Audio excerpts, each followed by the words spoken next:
বছর থেকে আপনার কাছে আজকে বসলাম, যেহেতু বসে আছে দেখি চাচা কাজ করতেছে। এতদিন থেকে আছেন তাও দেখেননি আমার। আচ্ছা, ওইরকম এই দোকানে দাঁড়ানো হয় না। দেখি এখানে একটা দোকান আছে, এই তো আপনার সাথে ফেসলি দেখা হয়নি, আজকে প্রথম।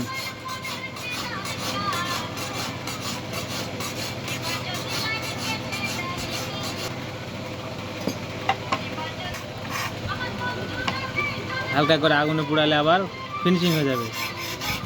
টেম্পার দেওয়া লাগবে আগুনে পোড়ায়। ও টেম্পার। এটা কি লওয়ার চাচা? এটা পাকা লোহার। ও, আপনি বানায় বিক্রি করেন না অর্ডারই? বিক্রি করি।